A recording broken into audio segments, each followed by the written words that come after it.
everyone. Hope everyone's doing okay. Hopefully you can hear us. So, we haven't done this in a while. Welcome back, Stuart. Hello. So, today we're missing Adam, sadly, because he is in New York filming. As he let us know earlier, he's filming for a film, but hopefully, I mean, it's been a while since we've done this because life got in the way. But what's the next major pay-per-view after this? Is it Survivor Series? No, it's not. No, next major one is Clash at the Castle. Oh, we could do something about that. Yeah, we could do like a thing for that. We're not going, but we could talk about it. We just were talking about that before we came on. Don't get started on that. I call it Con at the Castle because it is an absolute con. And if anyone wants to know more, just put it in the chat and we'll talk about it later because there's plenty of stuff we've got to cover. Oh God, yeah. It's been shall we say, a very busy week of wrestling. Yeah, in the last 14 days, more has happened in wrestling than probably, I don't know how much. In the last 2 months, in the wider world of wrestling, a lot more has happened. So, sports entertainment has happened. It's just been a crazy time to be a fan of this world. It's absolutely insane. It has been. I mean, we're going to talk about it in a bit, but yeah, because we're going to do SummerSlam predictions first, and then we're going to go on to chat, because I think chat will be a lot to talk about, especially like what's happened in the last few weeks. So, and hello Sasha, thank you for joining. It's going good. Going good. We're doing great. Hopefully things will work. So, just hoping it's not Sasha Banks, is it? It's not, because if it is, please come and join us. Yes, please. We'd love to hear what's going on with your contract now.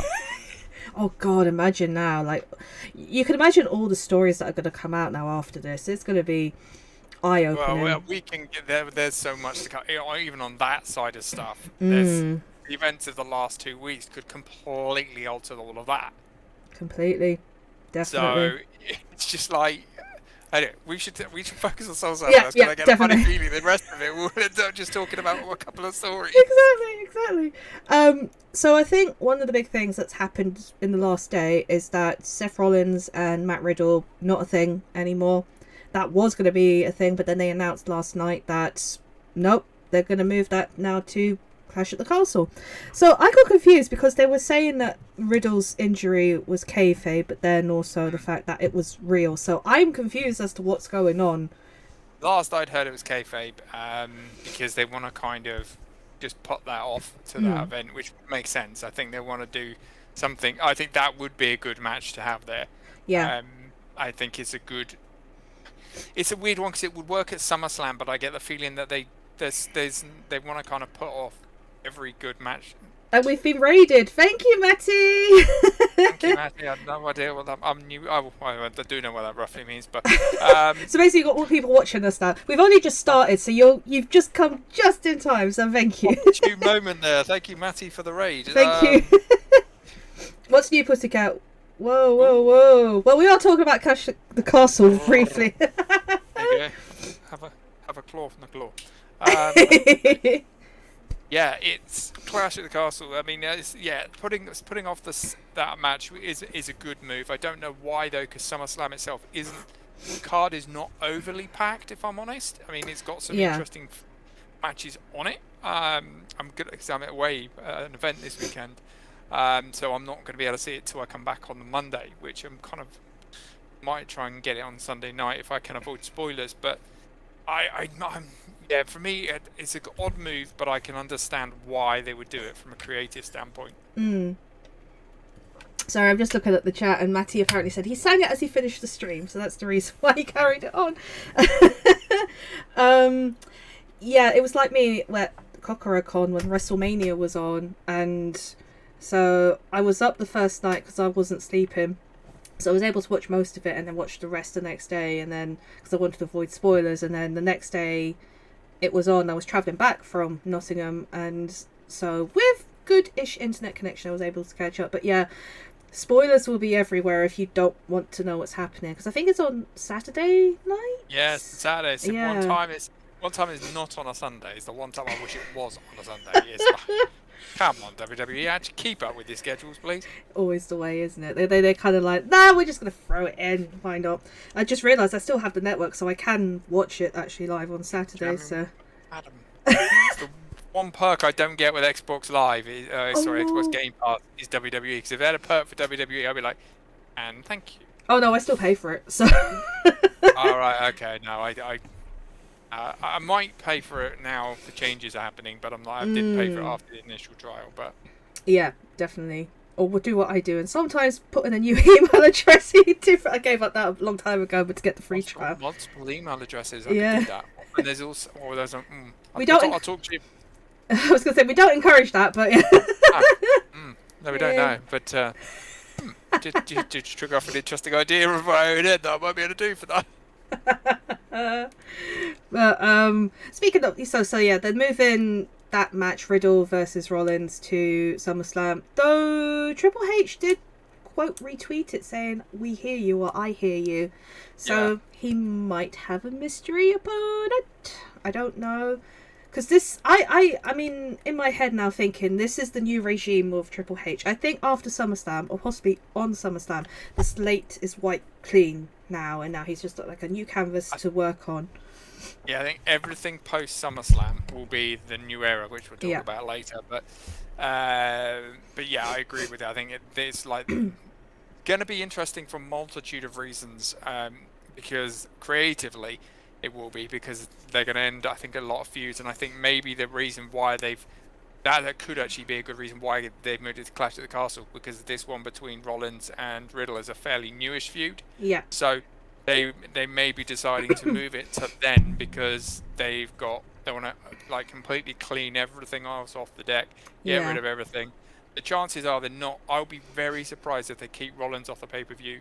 He's too big a name to actually keep away. They'll probably have him come out and do some kind of promo and like hype that match up, and if worst comes to worst, that Triple H will throw someone out in the ring for him to just probably have a squash match with, just to make him look good, and add that extra hype in, or they'll use it to bring someone else back, so Rollins and him can have a battle.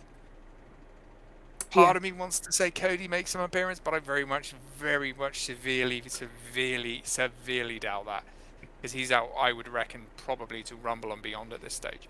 Yeah, I mean, that injury, that was horrific. That bruise was one of the most heart-wrenching things to see when he took his coat off in that match at Hell in a Cell. I was like, dude, man, most people phone in when they have a migraine, and you're there with that. You're putting us to shame. I'm like, son of a gun, you know. It was hot, and the bruise was like, it made the match even more heart-wrenching before you even watched it, and then all the spots he did and everything. I'm just like, dude, you are a goat. And then he comes back on Monday Night Raw, and I'm like, what? Just go to the doctors, damn it! Stay in the hospital, don't be at him. Oh, it's just insane. The bruise is just completely taken over his body at that point. Yeah. Like he was probably. It looked like he was cosplaying something from like Stranger Things. It was just brutal. So but fair play. But yeah, I think Rollins is one of these athletes that they won't keep off it because he's too good on the mic. He's too good with. It's just too good a personality to move. I'd love to see. I'd love it if he did some kind of run-in on the Miz match. That would be an interesting one. But we'll see. Stitcher has a question. She asks, "What are your views on Triple H taking over?" See, we can answer this now. We can answer it later. What do you think? I think, we'll save the questions, I think, till the end, because we're going to do predictions. I know we go off track. We do, usually. We go off track back. But, sorry, I'm just going to actually turn on my... sorry, I'm very unprofessional, but my light is about to go, and it'll just be a dark screen with my face on it. And I'll look like something out of a Fiend promo. That's fine. Which is not a bad thing. Let's be honest, it's not a bad thing. But yeah, predictions. So yes, so SummerSlam. I will bring up the first thing because I have. We will get to your question, by the way. We- Sorry to the person in the chat. There. We will. We're not avoiding it. No, we will get to that. So I actually have gone ahead and done preview pictures. They're probably not going to be in the right order, but heck, we'll go with it. So first is Liv Morgan versus Ronda Rousey for the SmackDown Women's Championship. I believe. Yes. So many championships, I get so confused. One of my best moments of the year was her winning at Money in the Bank. I thought they built that up perfectly. Yeah. I wanted other people to win, don't get me wrong, but they handled that so well when she won Money in the Bank. It was so well done. They got the crowd right behind her. Yeah. For once, they did it right. And it was brilliant. I was thinking, oh, please make her just carry it through to WrestleMania because that would have been nice. But then sometimes they have a tendency to kind of drag it out too much, but they did. Her coming out winning it in the way she did was really good. I loved Ronda's reaction. I thought that was really nice to that because she could have been completely like, who are you kind of thing. I was gutted when they announced her as her first big pay-per-view opponent because this is likely going to mean they're going to squash her. Because I can't see Ronda. As much as I would love to see her go over her, I cannot see Rousey losing to Liv Morgan in a straight one-on-one match. Because it just wouldn't make sense to the way they built this super-powered individual that they seem to have as Ronda Rousey. And Liv Morgan, as strong as a talent as she is, they've not built her to be the same level as Rousey yet. If they'd have built her up over the course of 6 months, fair enough. She'd have had loads of clean wins, some good wins over people. So far, she's had clean wins over Natalia, I think, was one of them. Yeah. I want to say Carmella, but I could have been Raw if I'm right. I'm not sure where Carmella sits at the moment, but certainly the clean wins over Rousey, over Natalia. They've done some wins over her as well, mostly at house shows too, I believe. So it's not a Rousey win. It's not a Rousey type of opponent. This would be good if they did make her beat it, because it would be a really good establishing one for her, and it would push her to the moon. But I genuinely cannot see it happening. No, I and Sean Dunn has put, I feel there's a run in and Liv wins. I kind of agree because Bailey's scheduled to come back, I think, around SummerSlam. So I have a feeling she'll be a run in, causes Liv will retain, but I think she'll cost Liv the match, so that Rousey wins, but through disqualification, I believe. Don't get me wrong, I'd love to see it. I'd absolutely. If Bailey comes back in, that place is just gonna go spare. It will go mental. It would be an amazing way to bring her back.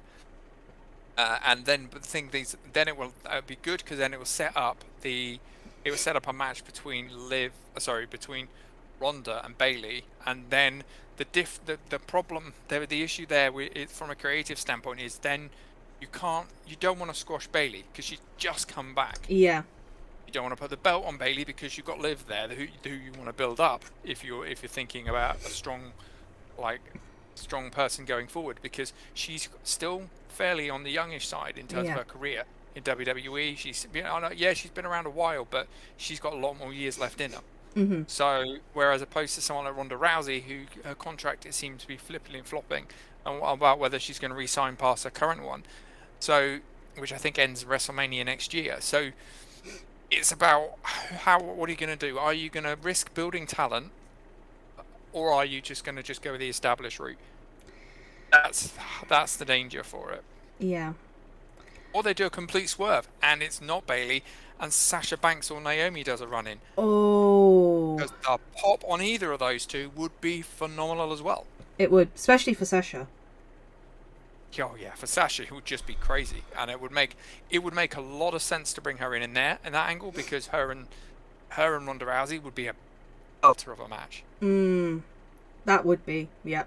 So I think we're kind of in agreement that that Ronda will win, but through DQ.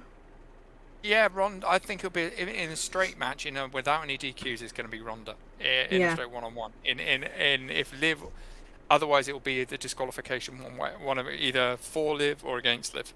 Yeah, I believe.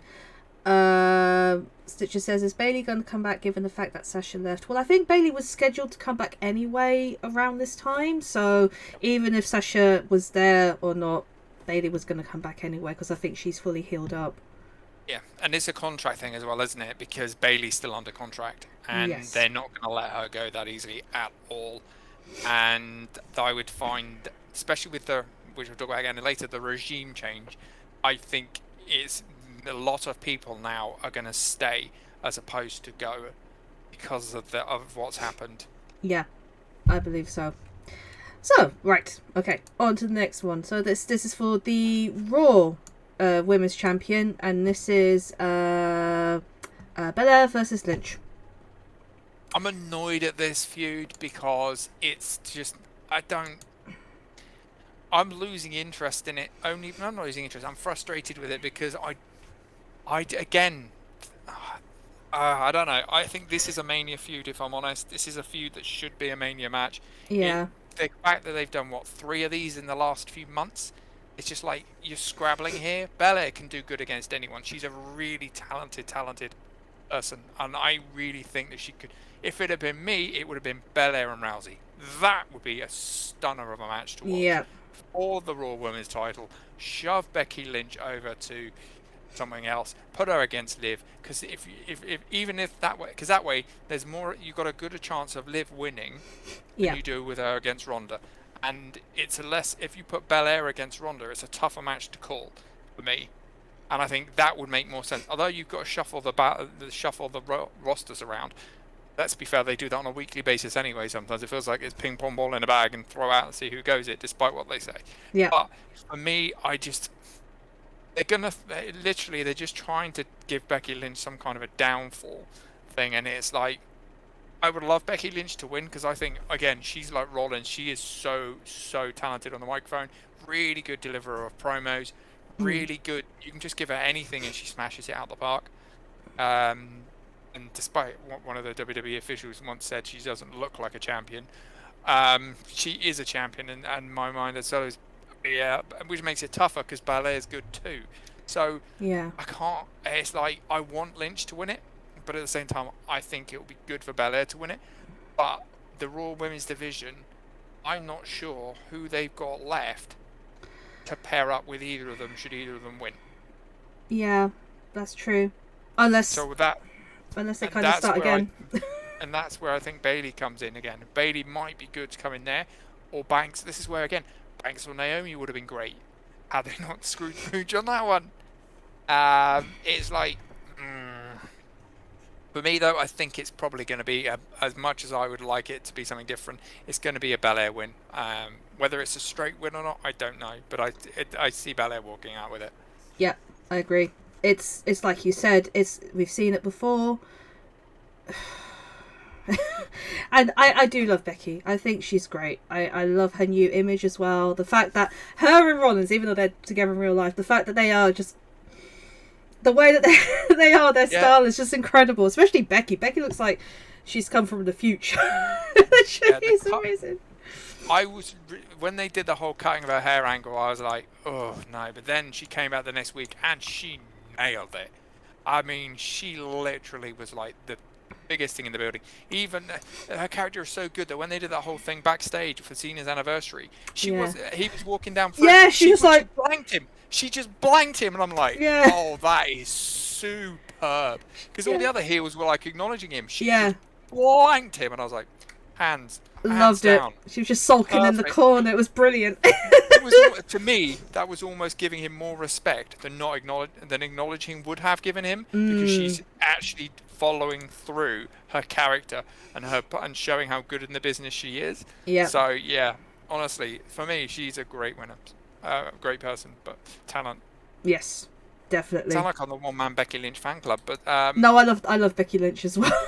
And again, Bianca Belair though, it's like, she's amazing, she's strong, she's athletic, she's talented, but they keep saying the same stuff all the time about her. It's like, yeah, we know it.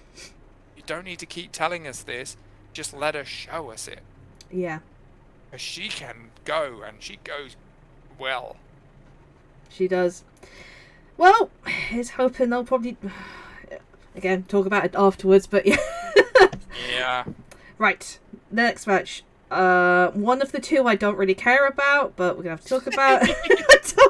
Pat McAfee versus Happy Corvin. I mean, right. Well, yeah. I don't really care. I'm sorry. Right, Pat McAfee, as much as I find him sometimes entertaining, and I only sometimes, his Mania match was funny, and it was done for the purpose of bringing Stone Cold Steve Austin in. Yeah. That was it. It was done for that reason. It was entertaining enough. It was okay.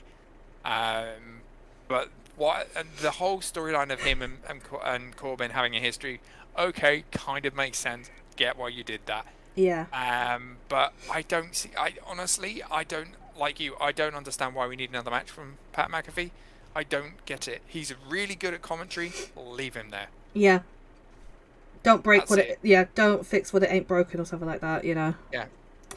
He's another Gronk. That's all I can say. Yeah. Yeah. Very much. They're just kind of. Except he's better in the ring than Gronk, but you know. Yes. I've just seen here that Matty's put, we watched Rollins and Becky in the G4 show this morning. There was more chemistry with the two of them than anything Vince had a hand in. I need to watch that actually because it did pop up on my feed. But even in Up Up Down Down, they're great as well because you don't. Rollins is. Yeah, I mean, take a step back with the Rollins thing there. But yeah, he's on point. I mean, he's so good, and like when him and Lynch are together, again, you can see why they work. Yeah. They just bounce off each other so well, so perfectly well. I'd love to see if there was a mixed tag team division in WWE, which there'll never be because of the advertisers. Even though they tried Mixed Match Challenge, they never, for some reason, they just couldn't get it to work. Yeah. Although things that have happened, maybe that might change. But I would love it if those two would if they did have those two as a team, it would be phenomenal. And then you've got there are other couples in WWE that would work with that. Well, especially as one other I can think of who's in the match at SummerSlam, and I'm sure we'll get to in a minute. Yeah. But yeah, so yeah, I honestly I couldn't agree more. I think those two have an incredible chemistry. Yeah, definitely. It's so good to watch. Yeah, but WWE won't want to put it together though because they need strong characters on their screens. They need people that can go out there and deliver that solid promo, and those two can. Yeah, I believe individually be so anyway. Yeah. So Corbin Mcavee. honest to God, it's like it's a why match. I don't understand why they would want to bury Corbin either. Again, they're lacking strong talent that they can build, and WWE need to be building people. Yeah. And why they then, because they built up Happy Corbin as his character, now they've knocked him down. I don't understand how. Yeah, okay, some may say, well, putting Pat McAfee against him helps build him up. But then Pat McAfee's not a WWE superstar in the sense of, say, Happy Corbin is. I mean, it's like he's more of a part-time. Yeah, McAfee's more of a part-time star, and it's a weird one, and I can't. Yeah. I don't get it. And putting McAfee over him would be weird as all hell. It wouldn't make any sense to me in terms of character development or long-term storytelling. Why? Because then what are they going to do? Throw him in another match in 2 months' time? I have a feeling they probably will. I'm going with Corbin on this. I don't know why. I would like to see Corbin win it. I really would. Solely for again, I find McAfee very entertaining. His commentary is fun. And he's good on the mic. But again, not a WWE superstar. No. At all. In my mind, he should be at the commentary desk because I think he serves it better that way. Yeah, I mean, there's a reason why everyone pretty much hates the Michael Cole matches that he had with the King, because it's just like commentary should be commentators, commentators wrestling for wrestling, Yeah, honestly, I will be don't, because you know what'll happen. Oh no! The next event, it will be they'll pick a commentator. They'll have Byron Saxton come out on the side of Baron Corbin, and then you'll have Michael Cole team up with McAfee as a tag team match. Oh, dear God, it will be no, better still, Survivor Series, Battle of the Commentators versus Baron Corbin and his team, and he'll bring out all of the commentators he can find, and he'll probably end up bringing back old school commentators that WWE tried for once and fired them. It would, honest to God, I wouldn't put it past them. Yeah, I agree with you. I think it definitely. I'd like it to be Happy Corvin. Yeah, I think it will be. Oh gosh, I mean, there's another match coming up as well that I just don't. But this isn't it. The next one, Bobby Lashley versus Theory, or formerly known as Austin Theory. I've kind of fed up with Theory now. I'm not gonna lie. I really am. See, who's your daddy? Well, in retirement home, that's where your daddy is. But yeah, Theory. Okay, there's two things here. Do we hate him because we've been literally made to hate him? Is the thing, and if we do, then he's played the character perfectly. But again, I don't believe he's earned the push as well. He kind of has, but he shouldn't have won Money in the Bank. There is no question about that in my mind. He shouldn't have won it. Because if he cashes in and wins a championship, I think it's way too early for him to win one right now. I think currently the people they've got at the top of the pile are far, far, far above his level, and to the level that I don't think he's ready. He's won that in 2 years' time with a steady, consistent build, with a really good thing that would have got not just fans on his side, but also his work would have matched it. I think, yes, he would have been ready for that Money in the Bank. The fact his reaction when he got Money in the Bank, he got booed out the building. Yeah. And it was ridiculous. And even they brought him in. The way they even brought him in was terrible. It was so poor, adding him at the last minute. Yeah. Just an awful, awful thing to have done from a story point of view. Because the talent in that ring was stupendously good. Yeah. And it just didn't feel right. It would have been better from a pop standpoint to have it be Drew McIntyre, and then Drew McIntyre just come in on Monday Night Raw and go, here it is, here's the briefcase, I'm going to be redeeming this at Clash in the Castle, I'll see whoever it is there. Yeah. And they could have had a great hype all the way into that, and it would have been fantastic. But now, they kind of squandered that, and now Theory's just that little guy like every other Money in the Bank briefcase winner has been, to a degree, and that runs around and goes, look at this, look at this, look at this, I've got it. Yeah. And yeah, him versus Bobby Lashley, there's rumours that he's going to go over Bobby Lashley and take the title back off him, which would be what I would love to see them do and break the chain is that he loses to Lashley, but within the same time he then turns around and redeems the Money in the Bank contract on Lashley, takes him out with the Money in the Bank briefcase, because it only says championship match, it doesn't say which one. Exactly.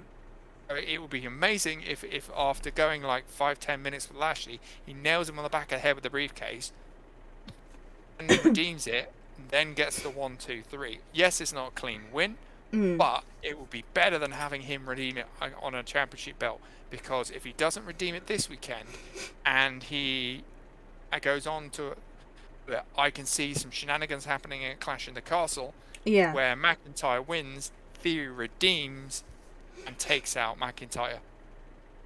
Yeah. Which will be the type. Then that was again under the old regime, that was more likely. But anyway, yeah. But for me, I think it's going to be. I would like it to be Lashley, and I think it will be. I don't see Theory being able to beat him. Yeah, I agree. I think Lashley will win this. It's like you said. It's like he could easily cash in the Money in the Bank afterwards and claim it back, but then he could lose it, because I think most of like the last few Money in the Bank championships who tried to be cashed in have been unsuccessful.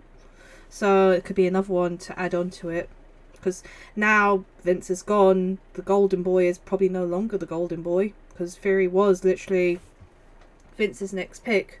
But it's like you said, we were kind of spoon-fed.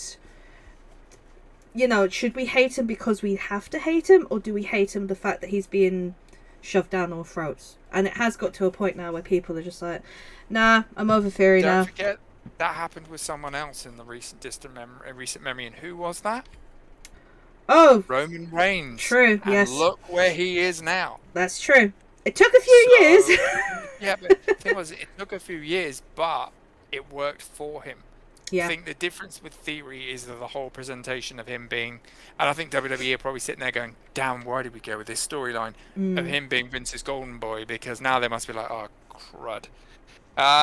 Because now it's just literally a joke now. I think, wasn't it Roman that said when he's in the ring and he was like, where's your daddy now? Yeah, Or, I'm your daddy, or something. where's your daddy now? Yeah. Something like that. I'm your daddy kind of thing. So it's like, I don't know. I like you say, I agree it should be Lashley. I hope it is Lashley. Yep, I do as well. If it is Theory, though, it means that they could always go for the double championship. True. That I is think true. only Seth Rollins has held a double, as far as I'm aware, with the United States Championship. And that was, again, a SummerSlam one, wasn't it? Yes, I think it's that and the Tag Team Championship. So... Seth, I think, held... Was it Seth? Someone held it. Seth held United States and WWE Championship, because wasn't he beat Cena for it? Yes, I believe so. Yeah. If we're in the chat, check us up, because please. We don't want to be wrong. I don't mind being wrong. I'd rather be proven right. But as I get older, all these pay-per-views go on. They do. It's just like, I don't know when people do quizzes like, how do you remember these pay-per-views? I can just about remember what happened last week. Like, what happened 6 years ago. But yeah, and the thing is, we watch so much. There's so much now to watch, both from all providers now, and it's more readily available than it's ever been, I think. So you consume so much of this now a week, whereas it used to be a case of only twice a week. Where for many years, then before that we did have WCW and WWE or WWF it was at the time there, and so then you have access to that, and you could watch some New Japan on tapes and stuff, and you can still. It's just like the way we consume it has changed, and it means there's more available to watch. Exactly. But that's a separate topic. It is indeed. Right, next, we did talk about this briefly in regards to partners and whatnot. So this is the Usos versus the Street Profits for the Undisputed Tag Team Championship, with Jeff Jarrett as the special guest referee. What the heck did that come from?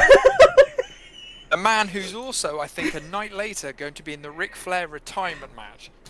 And I'm like, what the hell? How did WWE's contract let that one go through? Oh my god. I mean, what the damn. It's... And funny enough, I think Ric Flair said Jeff Jarrett's too old. And I'm just like...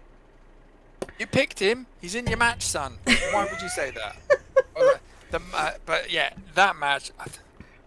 Right, again, Street Profits, like them. Good tag team. There's talk of them breaking those two up. So I think that's what's likely to happen. I think the Usos are going to go over them.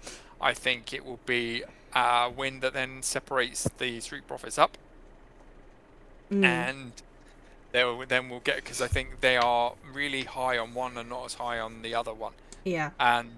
So I think, because I can never remember their names. Hold on, I have them here. I know one is Angelo Dawkins and Montez Ford. Montez Ford, that's it. Yeah. Because it's Montez Ford that they're really high on, because he's the athletic one, and I think that he will do well as a singles push. He's a very capable talent. He's really good at not just actual in ring, but he's also good at, to a degree, at promos and selling. There's some great stuff of them two working. The thing is, I love them as a pair more than I do singles, I think, though. Yeah. And I think WWE is lacking in good tag teams. So for my money, I would like to see them stay a tag team, but just not keep battling with the Usos. I think one thing I'd love to see is I'd love to see them go against the New Day. I think that would be amazing to have. Oh, that would be good. The Street Profits versus a New Day. I think, rather than the Viking Raiders BS that's going on, I'd rather see them. Honestly, I'd rather see the Street Profits and the New Day. I think that'd be a phenomenal match to watch. Yeah. Yeah, this is tough, because it's just like WWE have the habit of really splitting up tag teams or making ones that don't really work well, and then putting them against people who kind of like you said, the Viking Raiders and New Day. Not really any need for that. It's just a case of the New Day cosplaying and like taking the mick out of everyone, out of their former team. It's just like, it would work so well if it was the Street Profits, because they have kind of talked it backstage as such, and the chemistry works so well. But I don't know. Who did you say you think was going to win? I think it will be the New Day. The New Day? No, the Bloodline. I think it's going to be. I think it's going to be the Bloodline purely because I think the Bloodline are.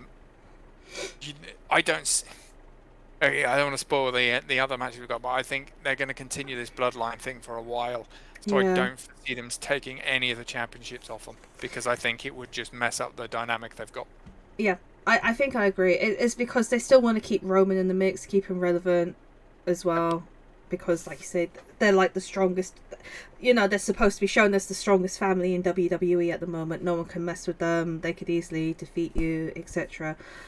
Yeah, I'm going to go with the Bloodline as well. It just doesn't make sense to split them up, if I'm honest. It really doesn't. No. Right, okay, next match. And this is another one. I'm just like... I always got a funny thing. I know what you're going to say. Logan Paul versus The Miz. Elephant in the room. Now, I don't like Logan Paul. I really don't. I really don't. See, this is the thing. To give the guy his due, he did do really well at WrestleMania. I can't argue with that. Yeah. He did very well at WrestleMania. And I think that was, for me, his saving grace.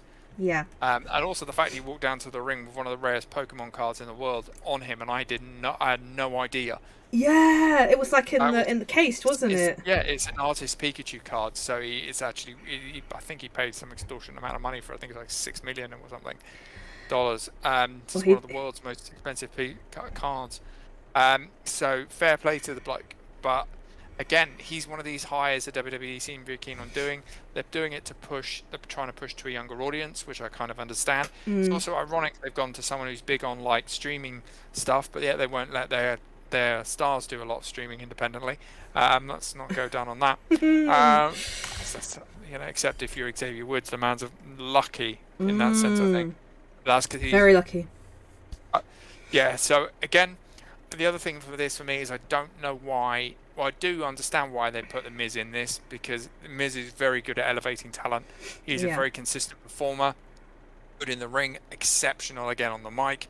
So I can understand why they would put him and Logan Paul together because they can't just put Logan Paul against anyone because it wouldn't work. They have to put it as somebody that is convincing enough that he could go over him as a win, but also the talent won't damage. He's what I call safe to work with, I would imagine. Yeah.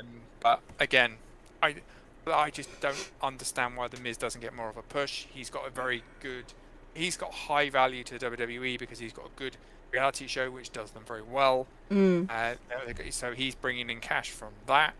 He's furthering that side of things for WWE. He did Dancing with the Stars, which was a good thing. So again, I don't understand why they can't build Miz solidly and put him into a position of being a heel for somebody else to help elevate them as opposed to helping elevate what I call stunt talent. Yeah, you're right, because now Logan Paul officially is contracted to WWE, so they can pull him in anytime they want. Yeah, I agree. I mean, with The Miz, I've always hated him. There's been the Marmite relationship. I do love his work. He's a great person on the mic, and like you said, reality shows as well. Good wrestler as well. I think he really has had the dud end of WWE. I mean, like the zombie match last year, that was just like, what were they thinking? They really and then what I find funny about this is the fact that they're trying to make Logan out to be the face and Miz is the heel, when it's literally the polar opposites at this point, where everyone is booing Logan Paul and cheering the Miz because that's what the audience likes to do. It's good for me though because it always shows Miz in a positive light, and it shows maybe Miz is better than they think. Yeah. He's won 2 championships as well, so you can't really argue with that. But yeah, I just wish they'd build him. I just think there's so much building that needs to be done on Miz. I think you can again, it's down to their storytelling needs improving. They need to be able to raise and elevate talent. Miz, he's been going a while, a long while, and he is pretty, I would say, going to be at some point considering retirement in the next 5-10 years. Yeah. I would say so, because you think about it, he's been around for a good long while. He feuds with lots of, like John Cena, he's feuded with for quite some time. Yeah. He's done some big end feuds, so I think he's at the tail, I'd say towards the last 3/4 of his, or the last quarter of his career, I think he's in now. Yeah. So I'd like to see him, I think he's got at least one more good run in him as a superstar. I think after that, I think he is a shoo-in for commentary. I think he would be phenomenal as a heel commentator. Oh god, yeah. He would be spectacular as that role. But again, as WWE, until WWE, he doesn't have a reality show anymore. WWE are going to keep him as a talent as long as they can. Yeah. And I think that for me will be the thing. I want him to go and demolish Logan Paul. No disrespect to Logan Paul, he can go. He did really well at WrestleMania. But I would like to see him not win, but they want to build Logan Paul, so the only way they can build Logan Paul is by having him win. Yeah. And that I don't agree with. What I think would have been a better match to have done is to put Dominic Mysterio against Logan Paul, because then the experience is almost level. Dominic's a slightly bit above him in terms of experience, but not as much. Miz and Logan Paul is like that. It's literally, there's Miz, there's Logan Paul. Whereas Dominic Mysterio and Logan Paul are almost at the same level there. Yeah. So that's how I would view it. But Sean Dunn has put, Logan is in the WWE 2K22 game. I can throw him off the cell repeatedly. Yeah, he's paid DLC as well, I think, isn't he? Is he? I have not got the game, actually. I've not got the game. I enjoy it. It's better. It's probably the better game of the last few years, if I'm honest. But yeah, he is. He's right. Yeah. I have to buy the DLC just to do that. Immediately. We're not sponsored by 2K, by the way. We're just saying. You never know. I wish we were. You never know.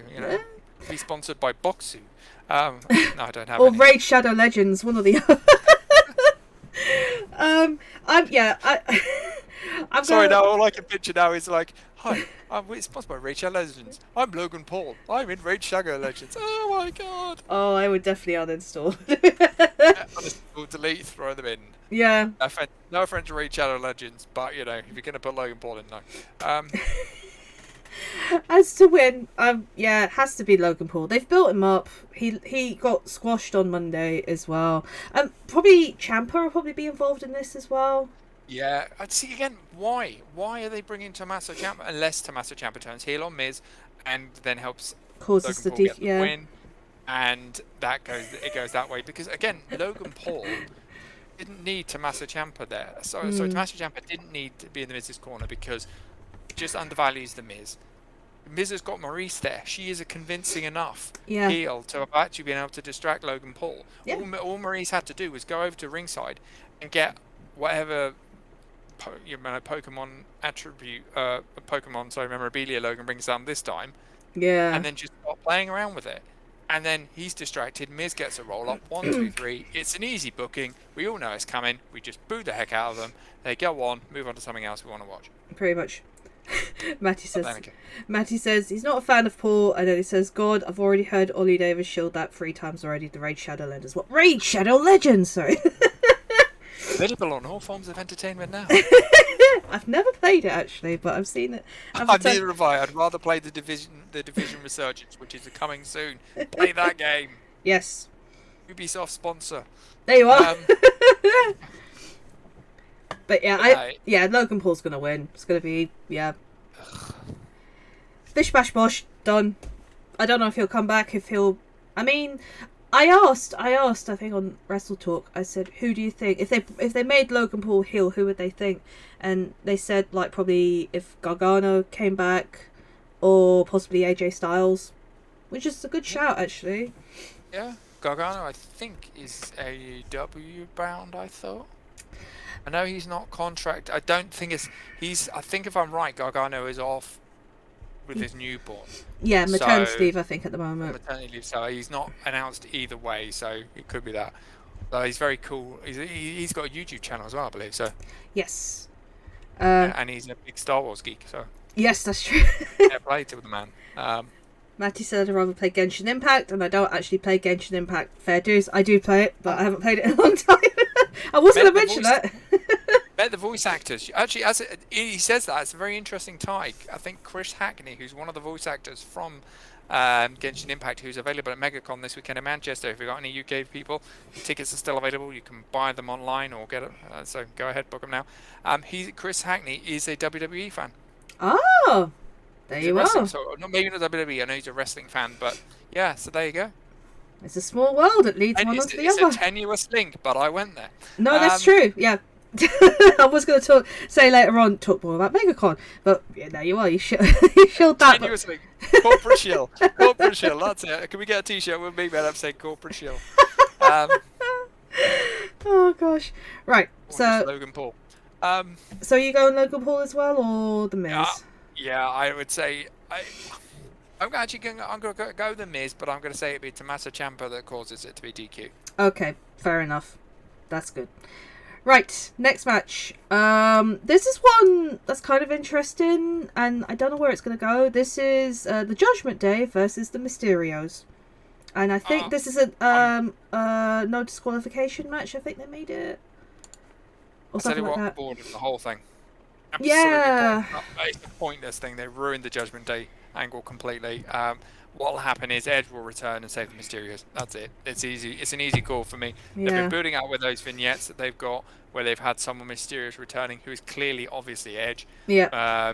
So it's going to be that. That's going to happen. Edge is going to appear. The Judgment Day are going to be beaten to death by Edge, and that's it.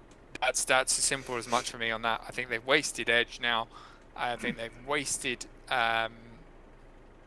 Mysterios. To me, I think they could have just had Rey on his own and he's fine. Yeah. But the talent they had in Judgment Day is, I get that they've done it because they got these talent, they want to put them over, but you had a chance to build a good faction, you blew it.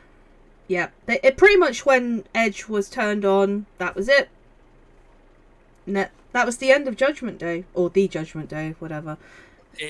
Yeah, you're right, absolutely right. And like you said, Edge will come back. Yeah, these vignettes that have come out, I know people have theorized it could be Bray as well. Sean actually said Ray's daughter will get involved. Maybe there was a bit of a thing. Funny enough, wasn't it Buddy Murphy? Yeah, that was funny as hell. I got mad props for Buddy Murphy for that. I was giggling like a loon. I thought it was brilliant. Isn't that they'd have a custody battle or something like that? For me. No, that was stupendously well done, honestly. And it wasn't anything to do with WWE for once making it. It was him independently. So you've got to give him credit, because he's AEW now, Buddy Matthews. I want to say he is. Yep, AEW bound. I found it quite like when Rhea turned up in the "I'm Your Pappy" shirt. R.I.P. Eddie Guerrero, because obviously that was a big thing with the Mysterios and Dominic. But yeah, and then Aaliyah was with Buddy Murphy when he was in WWE, and then that was another thing that just kind of went by out the wayside and then never carried on. But yeah, I thought that was funny. I think someone did make a graphic of a case, and then Aaliyah and Rhea like side to side, Buddy Murphy in the middle, like fighting for the custody. Oh my god! Absolutely brilliant. Credit to him. I mean, and also one of the funniest things to happen in WWE for ages isn't anything to do with WWE. So you can't really argue with that. Well, you can't really argue with that. They're luck, but yeah. Then again, yes, yeah. Yeah, I think Mysterios are going to win. Edge is going to come in. I would like to see Dominic join Judgment Day, but it's not going to happen. It's just, if they were going to do a big twist on it, it would be the fact that Edge returned. It looked like he was going to take the Mysterios down, but he turns on them. Then he beats the Judgment Day into submission to make himself prove to be the alpha male. That would be a really, really dark twist to go. But what they're trying to do is they're trying to build another faction much similar to the Bloodline. It isn't going to work. The Bloodline should have been expanded on, and then that would have worked. If you'd have added someone into the Bloodline, possibly, that would have been a better way of going about it. And then again, that could build up to Survivor Series and stuff like that. Yep, absolutely. My dream scenario: Edge returns, joins Judgment Day. Dominic turns, joins Judgment Day, and then it carries on from there. Matty actually said, have Dominic join Judgment Day or Dominic Diamond. I'm not choosing. Diamond would be better, to be fair. Go over, well, yeah, to me, I've always thought, as much as I understand why Dominic Mysterio essentially got in because Ray said bring him in on my contract going over is the rumour. Yeah. That the only reason that's the only reason Dominic came in, allegedly. That's allegedly. I could see it happening, but also I'd like to think he would have gotten in from his own merits personally. But yeah, I just don't. I don't think he's ready. I think putting him into all these programs is interesting, but I do think again he's another talent that needs to go to NXT. I think and stay there for a while, build up his brand, get a bit more experience underneath him, and maybe come back up to the roster again and do more stuff there. I think it'd be cool if they took both Mysterio and Dominic down to the roster, because it'd be Mysterio on NXT would be a great person for some of the NXT talent to sit underneath. That learning tree would be phenomenal for them, especially some of the high flyers, I think. But you know, what can I say? It's going to be like I foresee it being the Edge return thing. So yeah. Matty added, or Dave Perry. He's a bit of an edgelord. I'm not going to comment. We boo that man on the UCP Discord. Boo that man. Ray said in this is from Sean. Ray said in an interview, Dom wasn't ready, but he let him make his own decision. Yeah. Again, I think Ray. Yeah, it's just, to me, it's not the best of times to bring him in. I think he should have been brought. He was also brought in the empty arena area, so empty arena era. So I do give him credit, because coming in then is harder. It's infinitely harder then, because you can't pop off the crowd. You can't get that reaction. So I've got to give him the man credit for that, because that's a hard thing to do. Yeah. To work in that environment. So you've got to give him fair play there. But again, I just think it would be great. Taking him and Rey Mysterio down to NXT, I think, would be a phenomenal thing to happen. Yeah. Not that NXT needs it, because NXT's got some great talent on there, like Mandy Rose, who's done phenomenally well down there, and Dolph Ziggler, who did great down there for a while as well. But yeah, that's another. Oh yeah, Dolph's speaking of theory. Oh yeah. That could be how the theory match pans out. Ziggler comes in.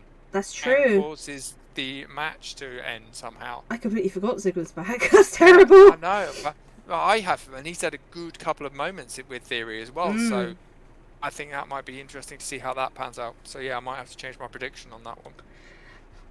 Yeah, that's a fair point. Matty says, can somebody make Dominic a t-shirt reading "Never Ready"? Never ready. The opposite of the Duracell battery. or just one that says Diamond's my real father. Sorry, I had to play out the gays master one.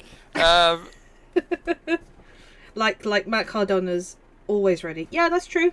Opposites, yeah. Oh my god. Right, okay. Final match.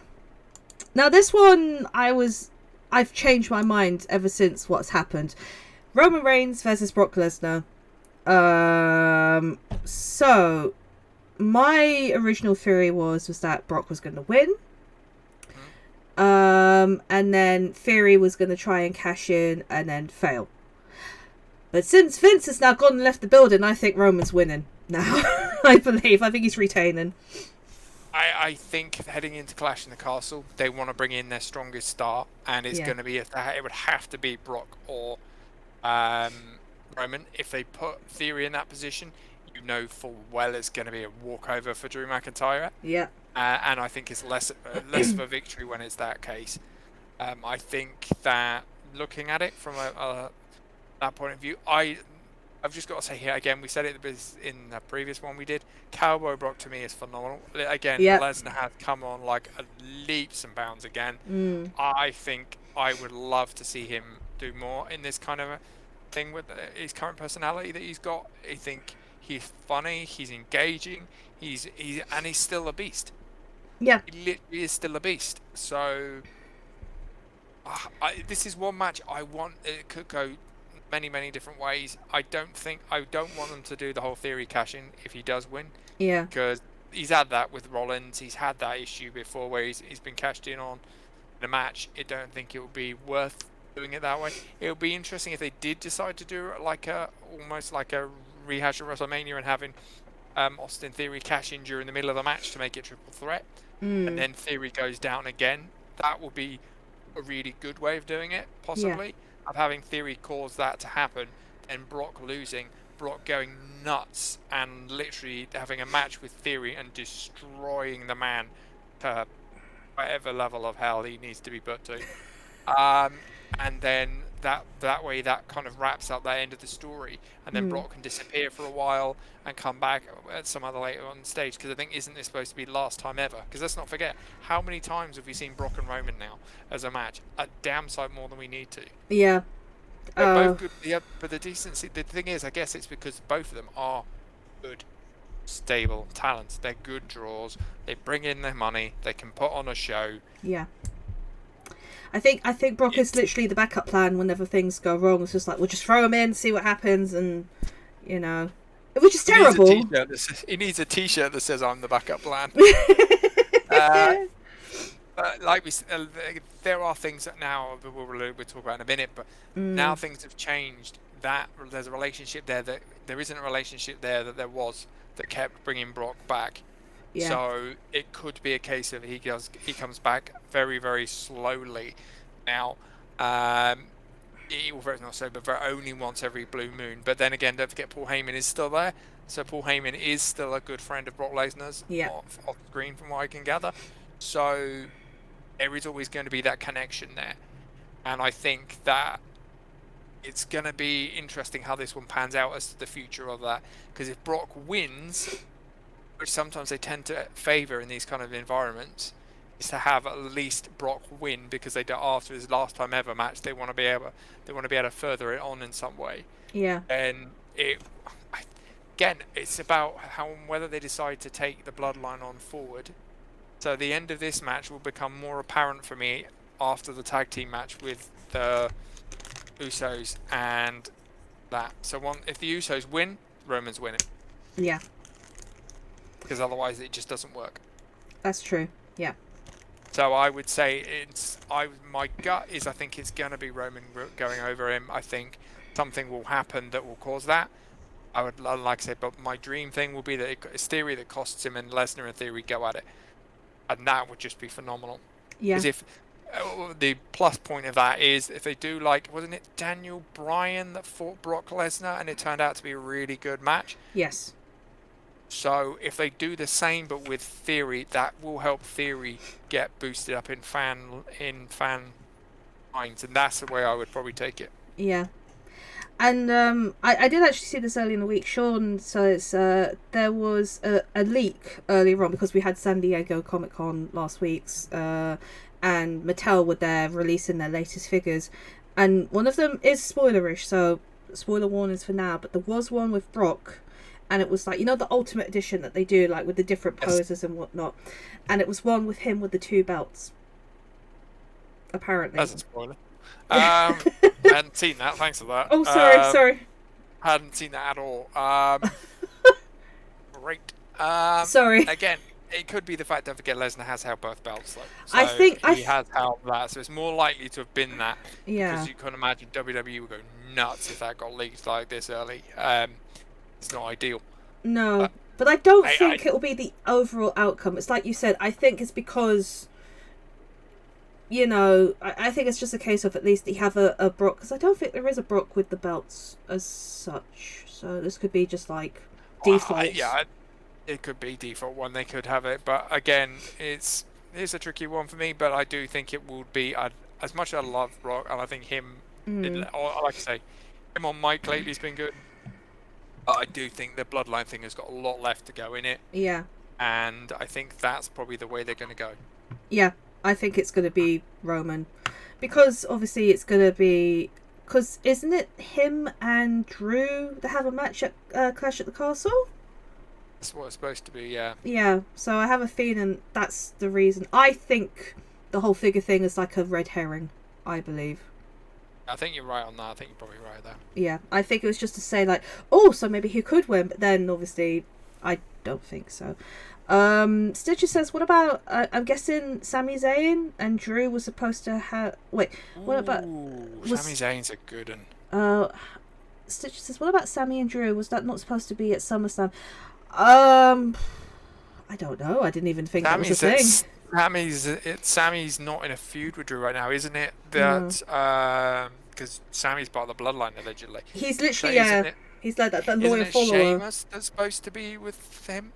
Sheamus and him are on a program right now because didn't Drew destroy the ropes a couple of weeks ago? I think on Smackdown. I think. Oh no, she said she meant to say Sheamus. Sorry. Yeah. Yeah. I think. Yeah, no, she's right. I thought, yeah, where is that one then? That's a good call. Yeah, I thought that was on the list, unless they've moved that off. But that'd be a good way to. I mean, it's Thursday, so Friday Night SmackDown hasn't happened. They might add that on to the last minute because Rollins isn't facing Riddle anymore, so they might add it on still. But yeah, the question you are going to ask yourself though, is it a SummerSlam match? I'd argue. I'd argue yes if they had it. It was only those two. I'm tired of Sheamus having this faction that keep doing run-ins. Both of them are strong enough talents to not need it, so they don't need to be doing it, but they're continually having these run-ins. Yeah. And Pete Dunne is like they're trying.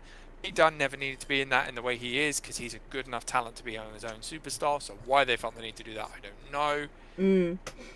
Isn't he under a different name now? Yeah, he is Butch, isn't it? And then got Ridge Holland, I think he's the other one in that faction, I think. And again, I'm like, another talent, why do you need to do this? So WWE seem to be fond of this trio, and I don't see why. Again, if you're going to do anything, put that trio against Bloody Judgment Day. That would be worth it. That'd be a good run, I believe, yeah. Well, like I said, yeah, I agree. It should have been. It could be a SummerSlam match, but likely you're right. It could be added at the last minute, or if it is, it'll be on the pre-show. Yeah, I was just about to say, because we haven't got any pre-show matches available. That could be one thing. And then again, it could also be the New Day versus the Viking Raiders as well on that pre-show. Oh, gosh, yeah, you're right.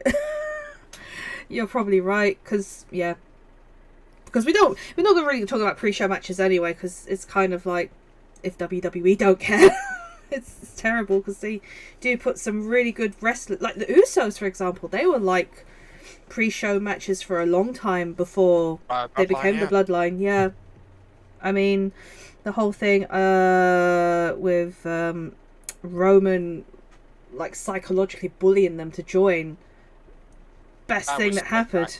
And then they had the Usos fighting him, which I thought was brilliant. I thought having that match, and it really excelled the Usos and put them up there as top tier talent. So that was why they've done well with the Bloodline for me, because they actually showed how good they are and even because we all knew they were good anyway, but they elevated them again another level doing this, and I think it paid off massively. And now that's why they are successfully seen as a strong outfit.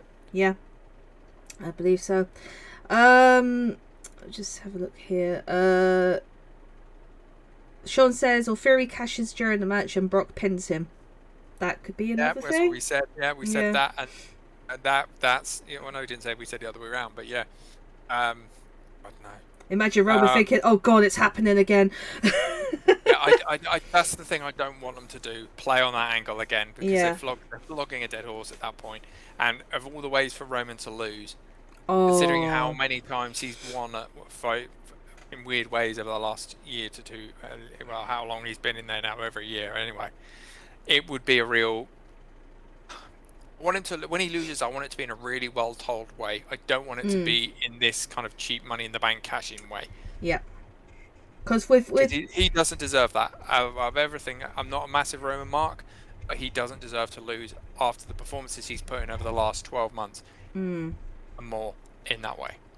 Because look how much, I mean, as you know, we've had many conversations in the past, like me being a Roman fan and obviously people not liking Roman. I still remember going to like seeing Raw, SmackDown Live, and me being like one of the few Roman fans cheering for him. And now suddenly he, I think people are not grown bored of him, but like I think after a while with WWE things do get a bit stale, and it does need a little bit of reviving. But ever since he came back and then turned heel, it was literally the best thing. It was what he needed. I've even said that. I mean, I'm It was one. what everyone was saying for years before. Yeah, Turn him heel. You can see the crowd reaction. You know it, you should do it. But yeah, WWE refused to pull the trigger on it. And when they did, now they've done it. Because yeah. at the time, they were worried about merch sales. Now look at him. He's one of the biggest merch sellers there is. I still reckon the night after Undertaker's match, that was the moment for him to turn. Or that same time, but nope. That But was. then the turn now they've done the turn, they've executed it, and they've done it right. And then Yeah. we can't, in that sense, we can't really argue. So No. they have done it right. The whole bloodline angle was good. I think another thing actually to kind of look at really is that they are looking to some point bring The Rock back. Yeah. They were going to So- bring him back, weren't they, for 39? WrestleMania 39? So there's always a chance of Roman having a championship at some point because they need that match to have some kind of a stake for it. Yeah. And having a championship there would be a good way of doing it. Granted, not that, no disrespect to The Rock because I think he's a phenomenal talent. But I don't think he's wanting another championship run. I don't think he needs another championship run. No. I think if he comes back, it's to put someone over, and that is it. Very much so. Sorry, pardon me. Yeah, I believe so. Stitcher says it might be Theory as he will be a full-time champ instead of either Roman or Brock being part-time, or Drew could win. Yeah, because I think it was, we were wondering why Roman's taken time off, and I can't remember which news source I read it from, but he said he's taken time off to spend with his family, because obviously Roman has, I think he has 4 kids or 6 kids. We don't need the argument. But is we don't though, need a part-time champ. We want a full-time champ. We don't need a full-time champ, though. I'm on the opposite side. Oh, do you think that? I don't think we need a full-time champ. I think it's working well having that. Because if every other week there's a championship match, it becomes boring. True. Championship loses its exclusivity.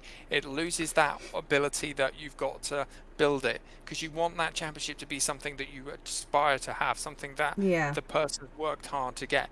And having it just available at the drop of a hat every week, it kind of loses some of its value to me. And I think that if you look at, for example, you look at the way other brands do it, like AEW, they don't have a championship match every week for like the major championships. They put it on a pay-per-view possibly. But yeah, or you can argue their champions are on it every single week. I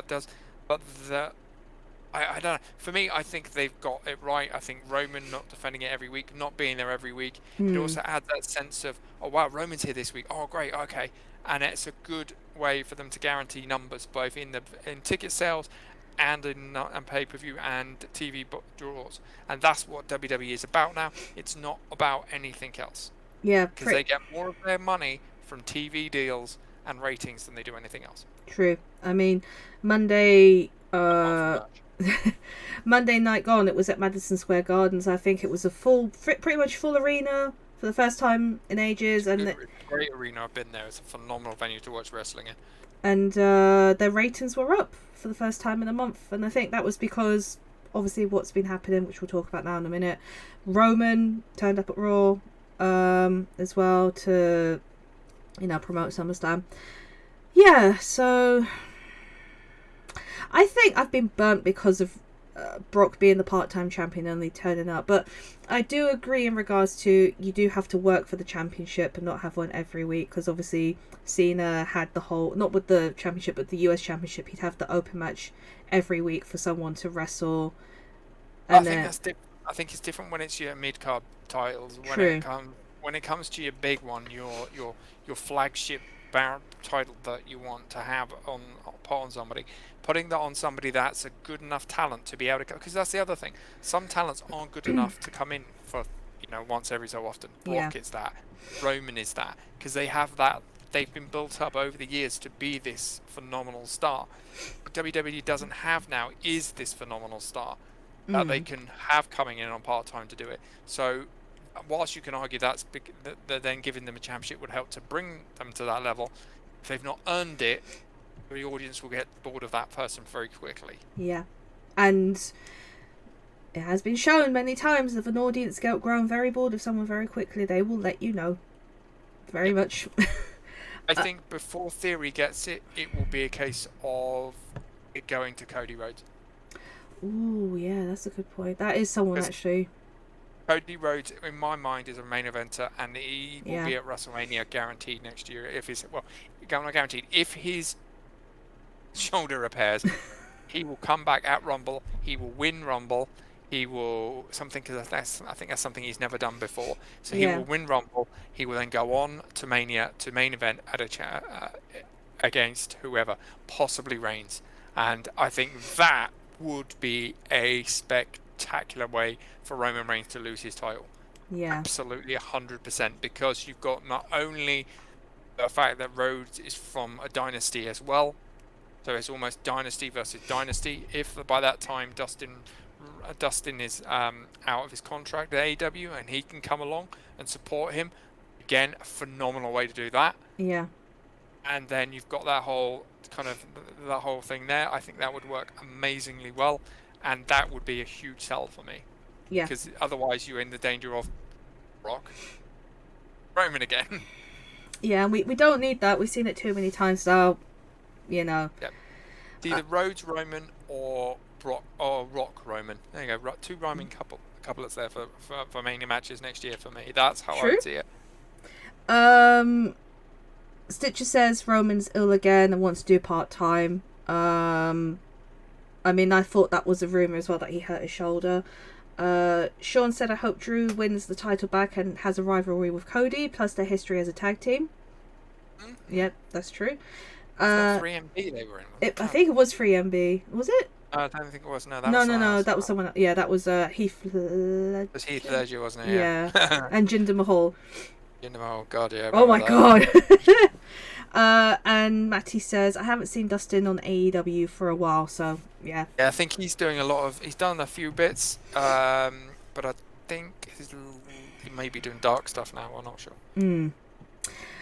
Right, so moving on to last half an hour or so, hopefully, time pending.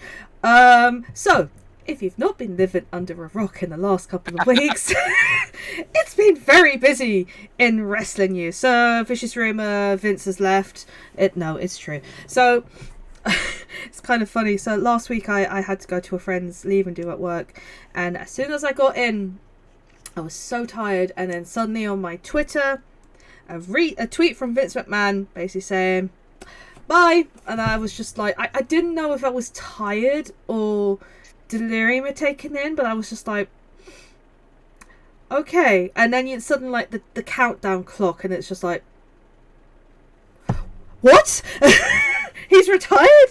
Obviously that was a shock, but with everything that's been happening, news wise, with stuff going on talking about him and money and other sorts of stuff, it was kind of a dot on the cards. But I honestly, and I still say to this day, I honestly thought Vince was going to carry on until his dying day.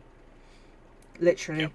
I thought they were literally going to pry the contract out of his hands, or he's still holding on to it, as he's being buried. But it's just never thought it would happen. Not so soon anyway. And now, yeah, things have changed. I mean, people did kind of notice subtle changes on Raw on Monday as well. I haven't actually watched Raw. I've only just heard it from the perspectives of people who have watched it. But I think Stitcher actually did ask this earlier, because that was another thing. Earlier on in the day, Triple H was rehired again, and I forgot the role completely. It was a different role. But he's now, head of talent relations. Yes. So now this kind of opens up so many doors, not forbidden doors. We don't know yet if that's the thing. but I have imagined all the AEW people. I think I saw a photo of CM Punk with his arms around some of AEW people, and it's just like, why didn't Vince retire early or something like that? Something like that. But you can imagine all the AEW people who probably, if Vince had left a while ago, would still be there. Adam Cole's under contract for 5 years. Oh my gosh. And he's only been there a year. Less than. Oh, you've gone silent. Hello? Oh, there you are. Perfect. Yeah, sorry. Yeah, that's what I heard today. 5 years. Oh my god. So the one person you know would get brought back in an instant without any shadow of a doubt. He didn't leave on he didn't leave on bad terms, as far as we know. He left because he just didn't like the direction they had painted for him, and that's fair enough. But yeah, there's one. But yeah, I'm just waiting for you to say go on this whole Vince thing, and then I'll say my piece. Oh no, I was just gonna say, well, by Vince, you know, I honestly thought the whole thing when the allegations came out, and I still. It doesn't work. Do you think Sorry. it's no, I don't. Oh my god! Imagine if he came out to. That was the weirdest thing, and I still don't understand why he did it. So after everything that came out, and then suddenly I'm going to be on Smackdown tonight, and I'm just going to say what WWE represents, and I just thought that was the weirdest 2 minutes I've ever seen of wrestling. And then he turned himself into a meme. After that, he became a meme for that. You got to give the guy, you know, fair enough. True, publicity. I mean, the internet. I mean, people watched it because obviously that's the reason why Raw went up this week as well, because they wanted to see the aftermath of what's happened. And then it came out obviously the following Monday because it was Cena's 20th anniversary, which kind of understandable. I think a lot of people just really hated the fact that people were still chanting to him, but you know, he did build this company up. Obviously the last few years has not been great. You know, we do talk about that and how the rivalry with AEW now is a thing. Is it Tony Khan see AEW? Oh boy, what a hot tweet he recreated. Where he's saying, I am now like the longest CEO of a company, a wrestling company. I'm like, oh, that's not a good thing. Oh, I read that and I was just like, oh. Not a good take. It really was. No, hot take there, but it really isn't. But yeah, I mean, obviously with the stuff's going on, you have to kind of respect the fact that he did make this company or build this company up. You know, he's got.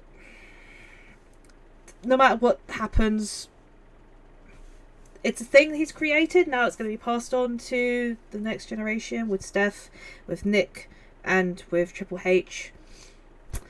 But yeah, it's been, it was kind of like surreal for a few days, and then suddenly you think, right, okay, so we now move forward. So anyway, what is your take on this? To work no. It's right. I think we have to acknowledge the fact, first of all, that like the whole elephant in the room is he did wrong. Vince McMahon did wrong. There is no question of a doubt what he did was not just wrong from a moral level, but also from a financial standpoint. So he used WWE cash inappropriately. Fair enough. You've got to give that. But then on the secondary point of view, there. Man did create $1 billion business himself off the back of his dad, obviously. On the territories, he changed the way this business works forever. There is no doubt about that. So you can't, as many people are trying to take away from what he achieved, that should be remembered and celebrated. And that's what a lot of the tweets, a lot of people were getting really tough on those that were celebrating Vince, but they were only celebrating him because of what he accomplished, not for what he'd done. No one, I think, in their right mind condones what he has done. No one does that. But in terms of the potential fraud, the potential kind of sexual harassment and all of that kind of the issues there, and the way he handled some of allegedly handled some of the female talent. So no one disputes that wasn't right. I think if you asked him, even in himself later on, a few years down the line, after he's gone through tons of psychotherapy, he will probably admit that that's wrong as well. But what you cannot deny him, and I think what people should not deny him, is that he built a $1 billion business. He built a company that gives pleasure to a lot of, and has given pleasure to a lot of people for decades. He created the longest running episodic television program in history. Period. Created that with other people. Obviously there are other people involved and kind of helped that out, but he's responsible for that. He is. Then look at it from another point of view. Without him, there is no Roman Reigns. There is no Dwayne "The Rock" Johnson. There is no Stone Cold Steve Austin. There is no, the list of stars he created goes on and on and on. There are none of these people. So they don't exist. So we wouldn't have had The Rock doing all of his movies and all of his TV shows and all of that, he wouldn't be there. You wouldn't see Shane McMahon on NCIS Los Angeles, although that's probably a good thing. But with all of those kind of things, he has created such an incredible thing. I don't think that deserves to be taken away in from his memory, because that is something that very few people in life will ever achieve that to the level of what he has done and influence a generation in the way he has done. So in that sense, I completely and utterly applaud the man, and I did say thank you to him on Twitter when he announced his retirement, because out of respect to the fact that I grew up with WWE from like the 80s and 90s, it was such a strong part of my childhood. And without him, I probably wouldn't have gotten through some of the things I faced as a child without this product he created.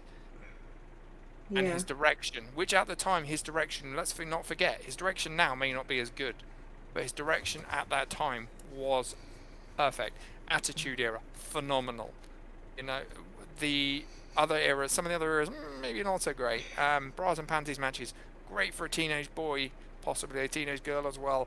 But ideally not the best for sports entertainment, let's be fair.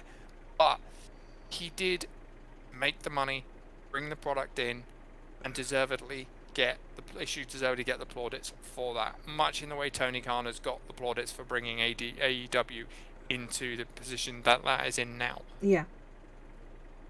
But he should not have been allowed to continue. I think he did I think he was basically featured and endeavored. He featured and endeavored himself basically through his behaviour. Pretty much. So, and when it all came out about the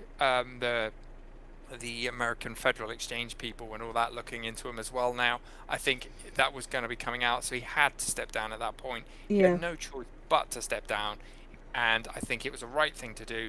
I think you're right what you said earlier about the fact that the Cena thing was the right way for him to be on Raw the last time, because Cena was another character he's built up as well, and allowed that phenomenal success to be a part of it.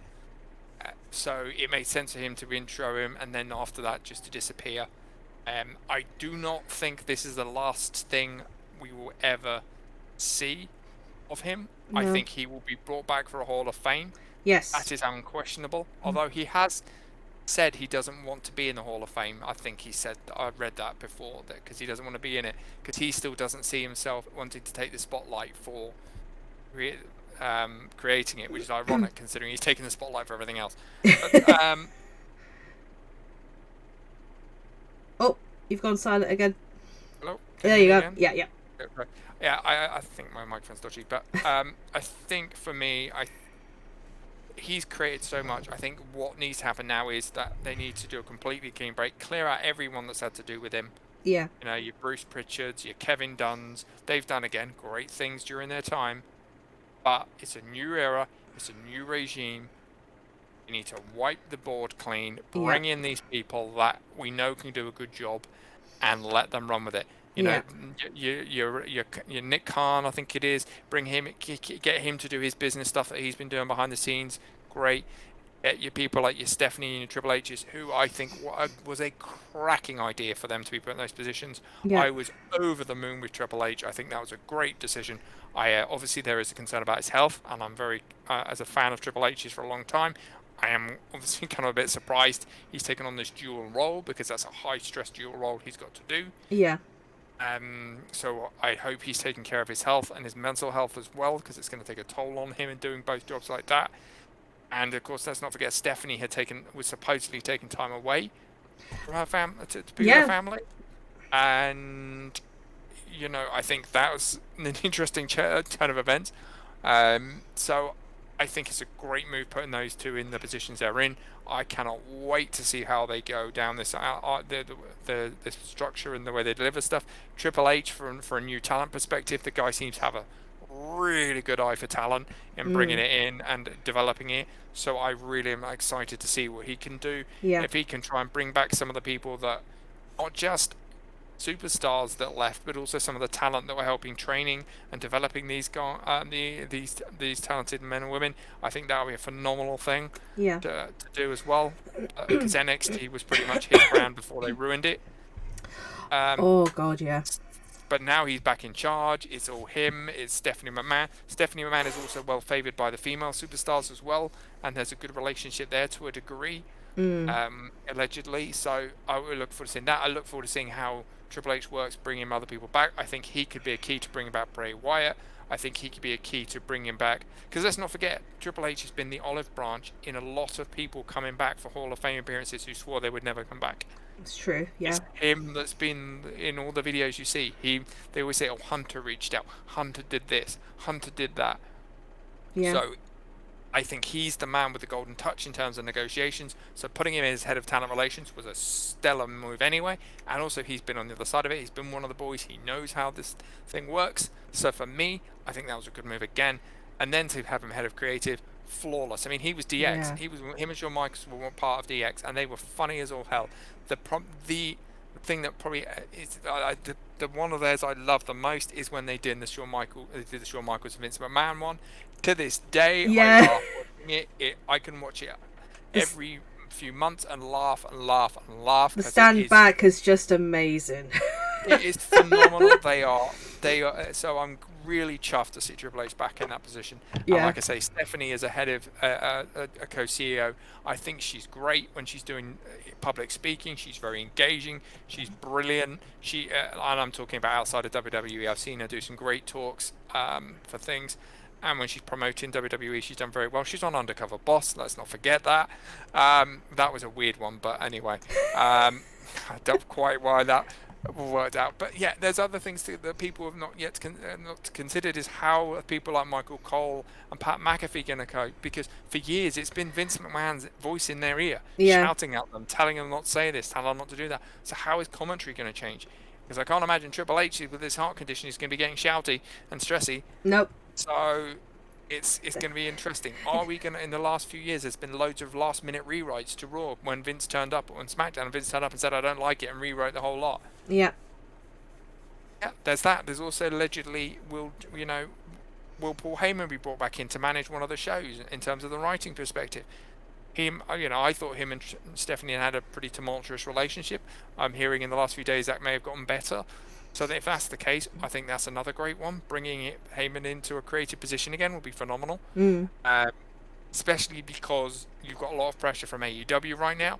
It would be great to suddenly bring someone back in who is so strong and known for delivering a strong brand when he did SmackDown stuff to a degree. For me, I think it's equal parts exciting and equal parts sad times for WWE, because they've lost somebody like that who was their big front man for so many years.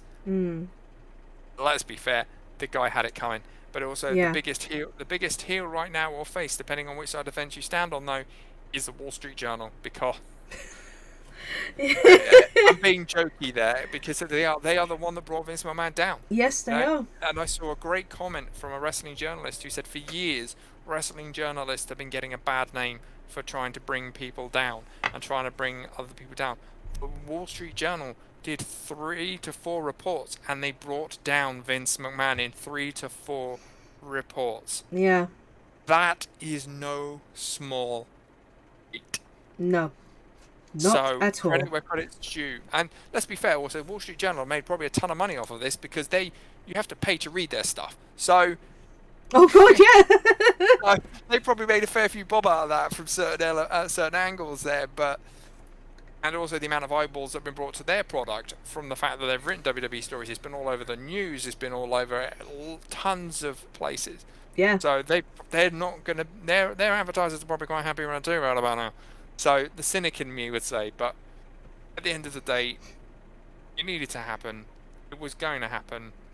The way it happened wasn't exactly the best. If you're gonna do that kind of stuff and you're a $1 billion businessman, you're gonna get caught. Oh yeah, I mean, and you deserve it if you've got it. I mean, this is all allegedly, because we haven't seen any of the documents. No. We don't have any of the proof. So from the standpoint of the law, it is alleged until it's proven. Yeah. But what happened? There is proof out there, but and I've read a lot about it, but I've not physically seen anything. I'm not read documents, etc. that are submitted to a court of law. So I'm not going to say he absolutely did it. The proof certainly is out there that says he did. Yeah. and that his own actions are saying that he probably did, but it's still alleged. And based on the alleged activity, yes, he should have stood down. He should have stood down quicker, but I can see why he probably didn't. But man is going to be, he's going to face it. I think there was going to be a go for a lot. But he will get brought back, because just remember, they brought back Hulk Hogan, and he did a hell of a lot of nasty stuff. Yeah, that's true. And again, they also brought back Xavier Woods, and he did a porn film. So let's not even go down to that route. So if they do a Vince McMahon stand back for another reason, then it will be awful. It will. But yeah, the man, kidding aside, yeah, I think he needs to make a public apology to some certain elements of the fan base for what he did, and to certain superstars as well, because I think there were superstars that were wronged by him, but they need acknowledgement as well. Yeah. But again, will there ever be enough? Probably not. No. A few comments have come in actually while we were talking. So. Apologies to the people watching, because I went on a mini rant. Oh no, it's okay. It's fine. No, that had different points. So Sean says it's going to be so weird in years to come when WWE is sold and ran by someone else, because that is the possibility. Because even Nick Khan said it is open for people to buy, and now Vince is gone. You can imagine like people would be interested in buying it maybe, and then Don't forget WWE is currently on Fox. Fox is a Disney-owned company. That's true. Oh gosh, yeah, that's. Oh my god! Imagine Disney if they actually bought that. Well, I've already said, You did say it, yeah. Stephanie McMahon is a Disney princess now, technically. Because she is on Fox. But no, they have had the Muppets on there before now. Let's not put into that. That's true. That's true. So they have strong ties with Disney and Henson. But no, they've been saying it's been bought out for years. It's a money-making cash cow right now. Yeah. I think for now, companies tend to get sold when they realise that there's a tipping point and they might not make much more money the year after. And then they can somehow make money by selling. I don't think right now it's a good time for WWE to be sold, because their reputation is damaged, and not many companies will want to pick up a damaged reputation as bad as it is right now. No. I think once Triple H and Stephanie elevate it even more, because let's not forget their stock price went down, and then it went up. And Vince done it in a clever way at 4:05 on Friday afternoon when the stock market had finished, so that it was closed that weekend, so nothing could be affected until that Monday morning. But let's not forget as well, also, I mean, he did it also to pee off all the journalists that had finished for the day. Exactly. I know there were a lot of wrestling journalists that were in the UK were like, for God's sake, I was at the pub for damn. Yeah. Come on. I was at the pub. I mean, I've now got a report on Vince McMahon. I think there's one wrestling journalist I watched who had actually gone out the door, found out, and had to go back in and record the piece. And he's like, I can't believe I've got to do this. And I was like, I do feel for you, mate, but it's your job. But, Vince McMahon, kudos. One last screw job he did on people, but he had it coming. I mean, the reports that we see, alleged as they are, he did have it coming. Yeah. And speaking of tarnished, like you said, ruined reputation, Stitcher says, also if Vince is in the Hall of Fame, that will tarnish it. Hulk Hogan is in the Hall of Fame still. He got True. brought back in. Has it tarnished it? Arguably not, because it's still running every year. Yes, that's true. I think Vince is that trophy thing they bring out now. He'll become one of the Rocks, one of the Undertakers, where he comes back when they desperately need him. I think at we're now 39 coming up. Yes. It will be either at 40 or 50. Well, probably 40, because I don't think he'll make 50. It'll be WrestleMania 40 Hall of Fame that they'd bring him back. Yeah, and actually, they announced where it is, actually, number 40, didn't they? Philadelphia? No, it's 30 they now. 39 they've announced. Oh, they announced 40 today or yesterday. You might be right, actually, yeah. I think you're right. I can't remember where it was. It's kind of scary, we're at 40 already. I know, right? There's another thing, he created that. He created this event, which is one of the biggest events of its kind in the world. And has been for many years. I mean, AEW do some great stuff, but it's still no WrestleMania. So he created that. It was his vision alongside other people. I think Pat Patterson, was it? Someone, I think. I remember. believe No, so. Pat Patterson was Royal Rumble. Pat Patterson that was Royal it, yeah. Rumble. He created the concept of Royal Rumble. But McMahon had this idea for this global show on closed circuit television, this massive event, and he created that. So again, his legacy will always live on. So they're never going to be able to separate WWE and Vince McMahon, and to try and do that is madness, because you're not going to be able to do it very easily at all. No. So you're always going to have him there. He's always going to be like it's going to be a let's talk about Bruno, to bring back the Disney reference. You know, they're not going to talk about him. Then one day they're going to start talking about him again, because they need to do it. Yeah. To move their story on, and that's what they're going to do. Yeah, pretty much. I can't believe I just worked in Canto reference. Genuinely shocked I did that. Oh my gosh. Today's episode is sponsored by Disney Plus, soon to be featuring WWE program. Oh my gosh. Yeah, I honestly, to go back to his point about the selling, the tarnishing of it, but they put so many dodgy characters in there. I don't believe it's gonna. Vince McMahon maybe, but I as a tarnishing thing, I doubt it. You've got, like I said, 2 words: Hulk Hogan. True. I was a Hulkamaniac as a kid, so how far did he fall? Well, and then they tried to bring him in with Titus O'Neil, wasn't it, for WrestleMania this year? That was funny. It's funny because he got his ass booed. That was bad. Oh, that was just like... No matter how many you can't polish a turd, and they tried to polish that. It just looked even worse. It was not good, no. And yes, it is Philadelphia that's going to host WrestleMania 40, so 39 is next year. 40, the only reason I know is because it's the same year I was born, so 38. Oh, God, Philadelphia is the city of brotherly love. Oh, God, not Hulk Hogan coming back just to do the brother gimmick. Oh, no. I regret saying that now. I mean, Someone... they're always listening. I said this to you earlier in the messenger. Vince McMahon is probably watching this. He's got all the time in the world now. Yeah. Again, he'll be back, and I think 40 is likely to be when his return is. Yeah, it'll be the next milestone. I mean, he's... How old is Vince? Is he 70? 77, I think. Let's have a look. The amount of times that's been in the news lately, and I've still... Exactly. Yeah, I think he's about 77, I think. Yes, 77. 40. Well, I remember it. Yeah. Or he's turning 77. Wait. No, hold on. He's turning 77 this year. He's 76 at the moment. Next month is his birthday, so... well, there you go. So then... Could that one? Would you get the man who... You know, at least we can't get... Well, what's his present this year? Ooh, I don't know. Yeah, there's the other thing, though. You have to remember he is still owner of the company. I think he holds at least 50% stock. Yes. So you can't really ever get away from that fact unless he decides to sell up. He's a majority shareholder, so even if they do try to sell the company, he's still got to agree to it. That's true. Yeah. And I don't foresee him doing that very easily. No. But in regards to the future, I do have faith. I do believe Triple H, I mean, look what he done with NXT before 2.0 took over. It was just like one of the flagship shows of the show. People were watching NXT more, they were enjoying that storyline more.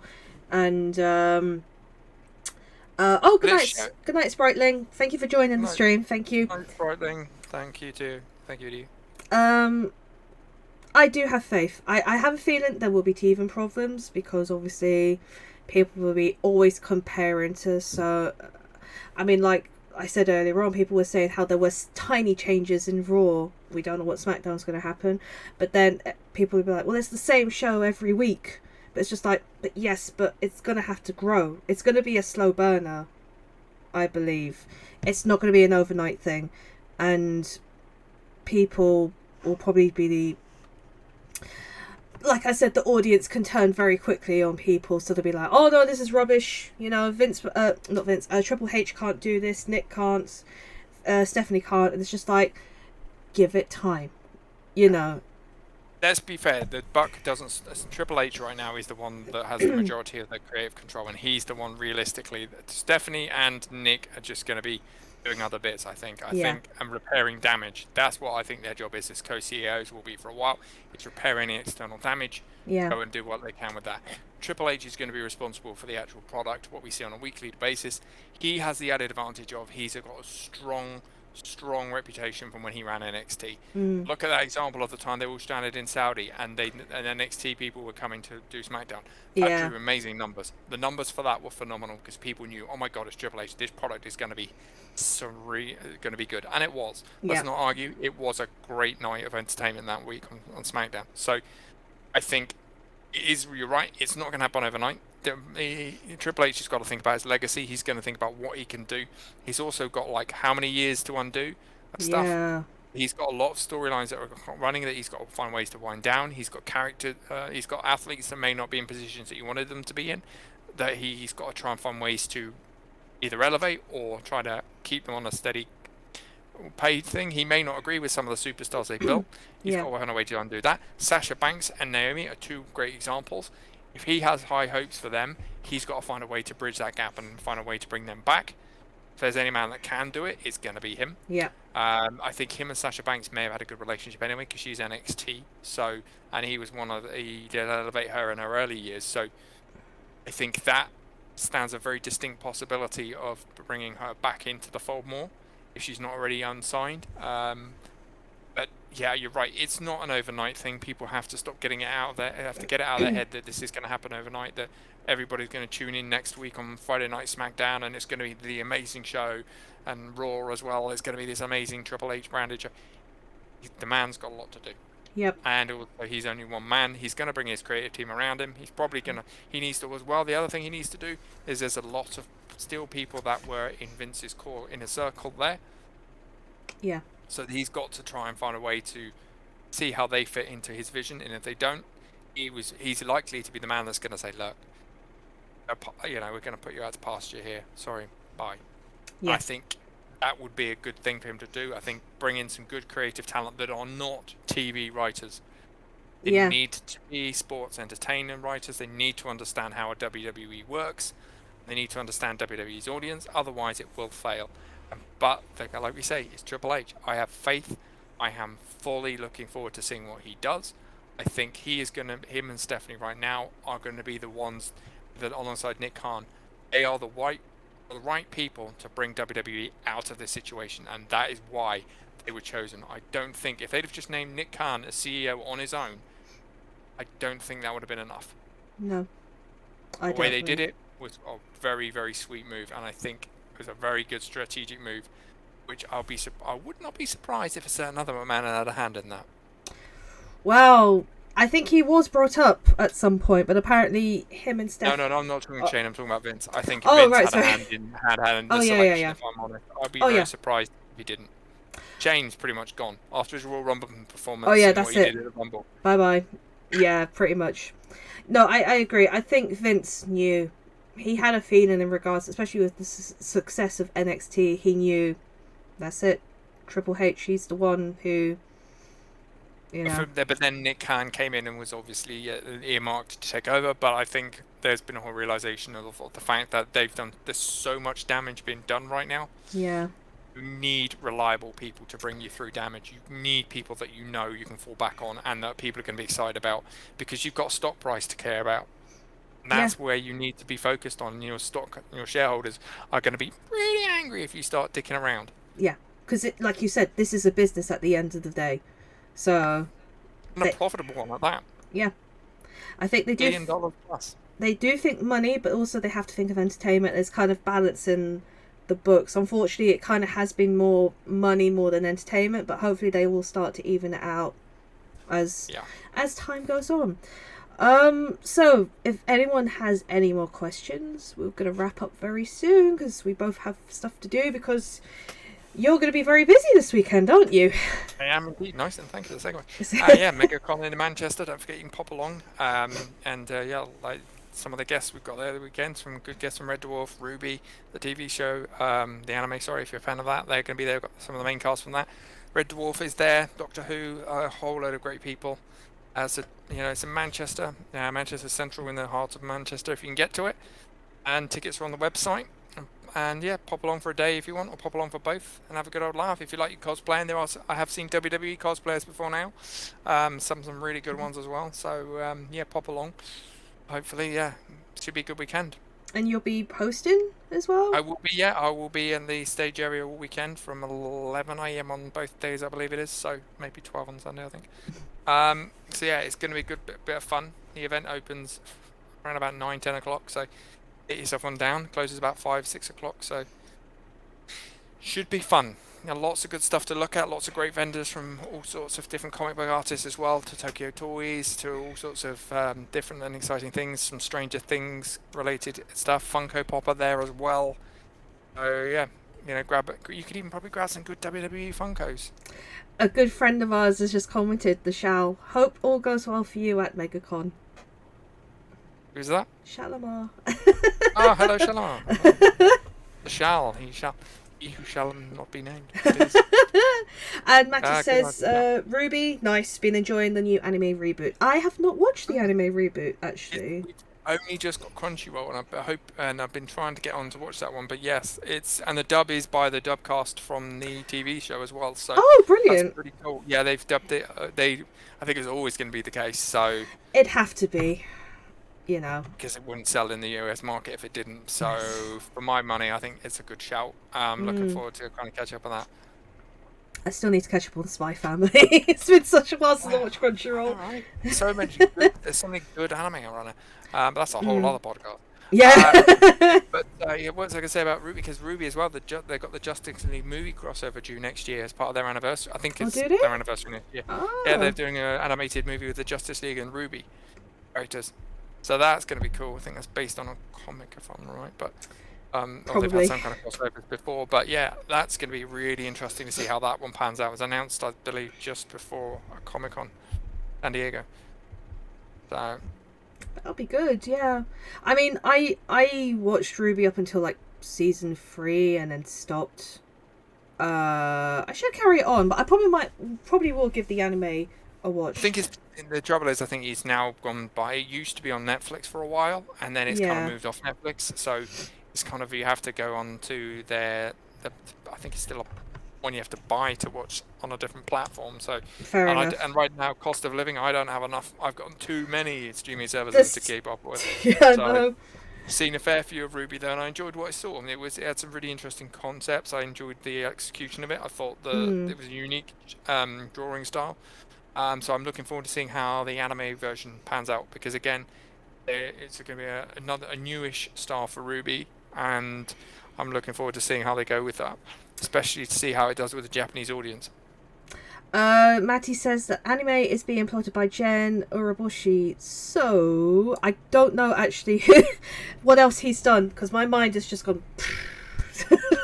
From what I understand, the people behind the series are very good at what they do. So I'm curious to see how that pans out. I mean, if you're in the mood for a good anime, Anime Limited have just released Bell on to Blu-ray. I do have it on Blu-ray actually. I can't move it because my Millennium Puzzle's in the way. I got the box set, the limited edition one. Yeah, that's the one I got. Yeah, one of my favourite anime films of all time. Really worth the watch. I can't recommend it highly enough. Yeah. I saw the actual sub version at cinema. So when we got the Blu-ray, it was the first time watching the dub. And it's amazing that the actress doing the voice for Belle is actually 17 years old, or roughly around that age, and she has an incredible voice. And you see the soundtrack for it. I mean, it's a modern day retelling of Beauty and the Beast in a way you just would not believe. I thoroughly enjoy the story. Can't recommend that enough. Sit down and watch it, and you will. If you're not listening to the soundtrack on Spotify by the time you finished it, you got the puzzle. I haven't actually. It's all in one piece. There you go. Yeah, it is a cracking Blu-ray to get, and well worth the watch. Definitely. I'm so glad I got that, because like yourself, when I went to see it in the cinema, blown away, loved the soundtrack. I downloaded it as soon as I got home on Spotify, and just absolutely amazing. I haven't watched it.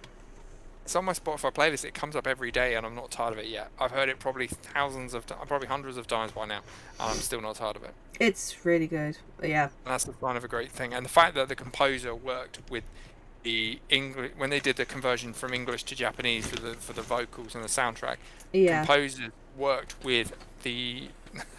Right now, it's becoming Wushi Wochi on the puzzle There you go. topic. Yeah, we got it. It's fine. But yeah, it would.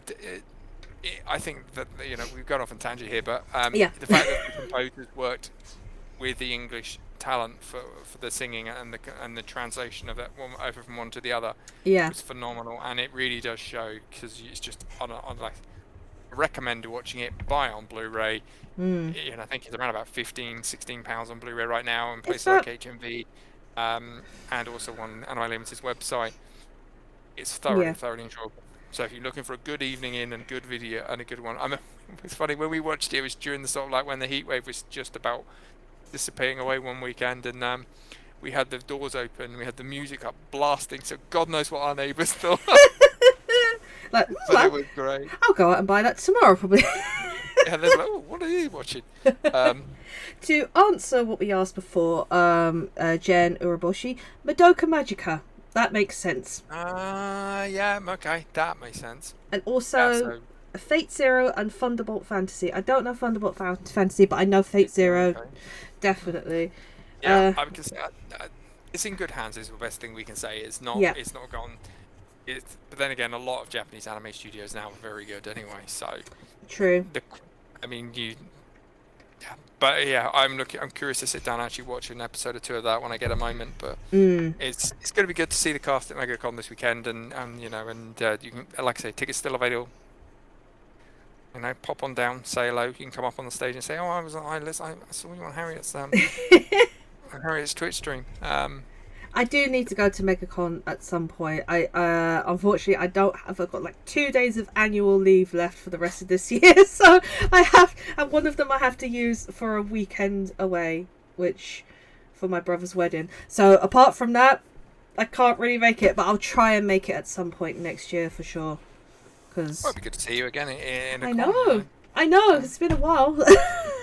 That's how I first met you, so there you go. Look at that. Yeah, there you are. That's it. And ever since then, stuck together like glue. Yeah. But Pretty yes, much. I don't think there's any more wrestling questions. We've just kind of switched on to anime now. Yeah, we have a tendency to do that, but yes.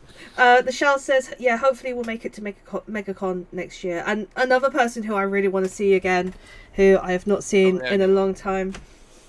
Yeah, definitely want to meet up with you. If we go MegaCon together, it'd be good to do like a group meet up for sure. Oh, that'd be good. That'd be really good. It would be. Yeah, good old fashioned reunion. That's true. Matty says, my fault, sorry. No, it's okay, Matty, to be fair. It killed a bit of time before we finished anyway, because Matty is another good friend of mine. So is Stitcher as well, and Sean, who's in the UCP Discord. So we just chat anime usually on there. So there's my promotion. There's my... Anime's great. We got, and now of course it's Crunchyroll is streaming a lot of it. So. Yep, pretty much. Funimation is no longer Crunchyroll. Long live the king, I suppose. And they reduce their prices, aren't they, now down to about $5.99 for their one of the good membership tiers. So yes. The amount of sponsorships we've given away for plugs you've given away tonight, Harriet. What is it? And we're not getting anything. When this goes up on YouTube, it's going to have a sponsorship thing in the top corner, isn't it? I know, right? I'm still. Sean says, "What's an anime?" I don't know, Sean. My bank balance certainly knows what it is. Oh, tell me about it. My shelves. So do my shelves downstairs. I've been good. I kind of stopped buying. Bell's the only thing I've bought recently. And apart from that, I just download or I stream. It's so much easier now. The last one I bought before Bell was Heroic. Again, an Anime Limited one was Heroic Tales of Arslan box set. Which one? The Heroic Tales of Arslan. Oh, nice. Okay. It's a really good. I'm gonna make that one again. I can't remember. I have like a whole set. Seraph of the End, I think, was the one I bought, which is a complete collection. Yeah, I do. Anime Limited are really good. Another sponsorship. Andrew's gonna love us, isn't he? Yeah, by now. Oh my god. The box sets of Anime Limited are really good. Yeah. They are worth buying. If you see an Anime Limited set, 9 times out of 10 they are worth buying. I don't think there's ever been a set of theirs I've been disappointed by. And Cardcaptor Sakura, I think, was the recent one this week. Yep. I've not got that one. That's not one that I bought, but no, I know it's come out. Yeah, that one I had to skip. If they did it I with mean, Sailor Moon, no I've problems. That would be. Tell you what, I've still got their Full Metal Alchemist one, which came with the metal, like the kind of metalish gate thing that weighs an absolute ton. That's why it's still in the box under the stairs, because I put it on any shelf, it's going to collapse the shelves because it's a really heavy damn thing. It's a beautiful, beautiful thing. Well put together package, but yeah. Not for the shelf. Yeah. Not for the shelf. Makes me want to dig it out later to just check it now. Oh, pardon me. Yeah. Matty says, I currently have Rhea for my wish list. That's another one. They do have that on there. We're going to carry on talking about anime, I think, but I think we'll wrap it up there. So, Stu, thank you so much for joining me. Great to see you. Great yes, to be back. Definitely. And we will try and do this again, probably for Clash at the Castle. I don't know if Adam will be back or not. I don't know, because we did talk about this if we were going to Clash at the Castle, and he said he might be in America still. So hopefully, I don't know. And the man's a big star.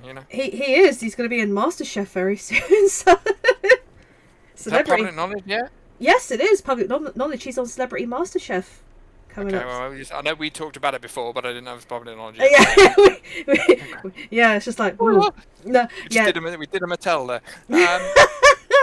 But yes, no, it has been officially announced because they've brought out all the people who's going to be in it. I just don't know when it's going to be on TV. He's not going to be a true star until he gets his own bendy figure. Or YouTubes, whatever they're called. Bendham figure. When you get your own Bendham figure, then you know you're a star in terms of wrestling. So that's true. I mean, I think WWE UK tweeted him after he won Celebrity Mastermind. Wow. Yeah, and I think because it came up on his memories, and he said, like, still the greatest thing ever in my life to happen. Which I don't blame him. It's really good. But yeah, we'll WWE free publicity. Of course they're going to retweet him. Exactly. And he did a cracking thing, so I don't imagine that they wouldn't. To acknowledge the success of the talented people that are your fan base, and that's something they need to do more of. Exactly. So yes, we'll do this again. Probably Clash at the Castle, and then Survivor Series. So we'll stick to the main ones as such, because unless someone else decides they're going to be fired or leave WWE. Yeah. Let's put it that way. I mean, we could have more news by the time that comes round. So. Sean says, I wish I was famous and had a figure. There's a running joke with Sean wishing that he was famous, so that's the reason why. Hey, it can happen. You just got to find a way to do it. That's true. Exactly. Yes, so that's pretty much it for the podcast. Stu, where can they find you if people want to find you?